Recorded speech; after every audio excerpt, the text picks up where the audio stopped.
One of the strengths of doing history here in Plymouth is the real wealth of local history on the doorstep of the city.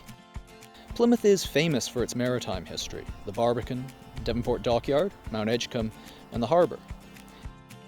Here on Dartmoor, only a few miles north of the city, are archaeological and historic remains stretching from the Neolithic to the Second World War, and they can be visited in just a couple of hours, walking, cycling, or even on the bus.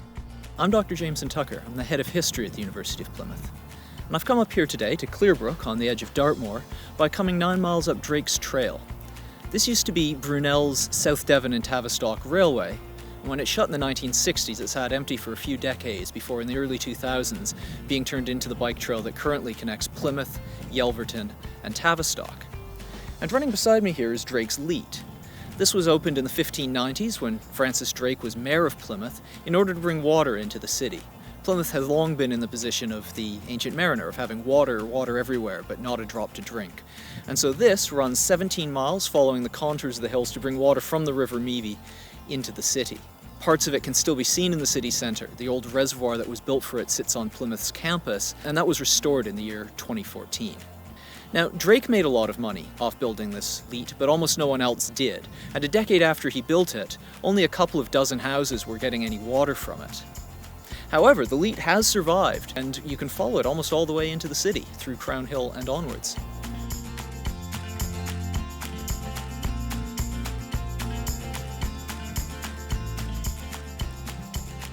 Here at Yelverton, on the edge of Dartmoor, is a stretch of road that's much wider and flatter and straighter than we're used to seeing in this part of Devon.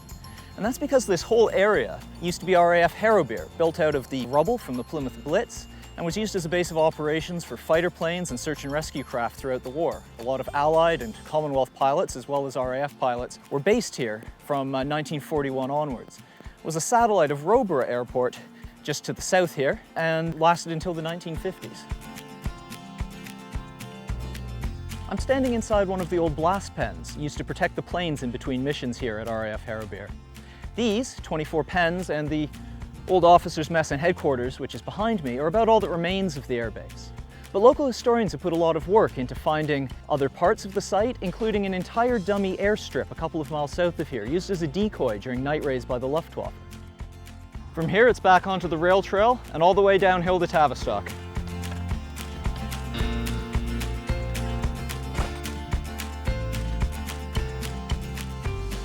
Tavistock here is at the far end of the Drake Trail. As a stannery town, it's been central to the mining industry around here, especially tin and copper, for hundreds of years. 14th and 15th century St. Eustatius Church behind me was largely built with the profits from mining and cloth industries. But a lot of Tavistock's medieval architecture isn't here anymore. There used to be an abbey on this site.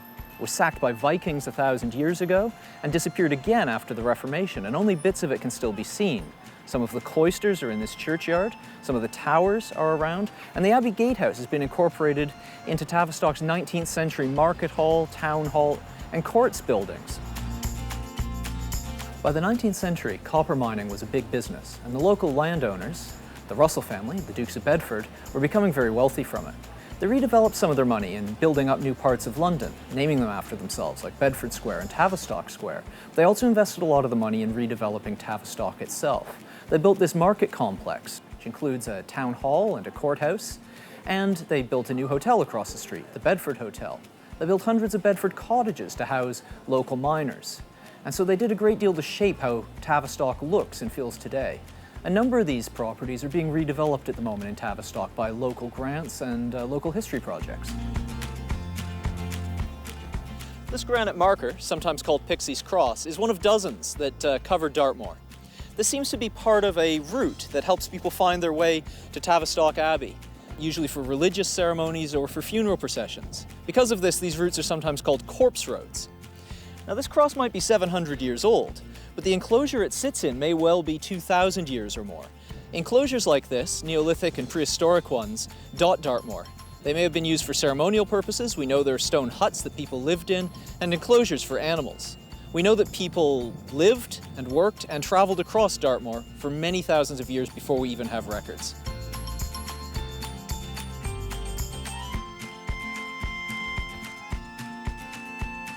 Just up the hill from Tavistock is Whitchurch, which is named after the white stone of its local church. Parts of this church are probably 900 years old, and it's been added to and expanded several times over the centuries since. Across the churchyard is the local pub, which may have been a church house for several hundred years. Church houses like these are common in Devon and would have been a combination of a local inn and a local parish hall. And often churches and church houses maintain a relationship to this day. In Meavy, only a few miles from here, the local parish councils still operate the only pub in the village. So from Neolithic enclosures to World War II air bases, there's thousands of years of history to be found around here just by following one old rail trail out of the city. And there's lots more too. If I head to my right, there's Princetown with its famous penitentiary, and to the left is Brenttor, an extinct volcano with a medieval church on top. The only question is, will my legs hold out?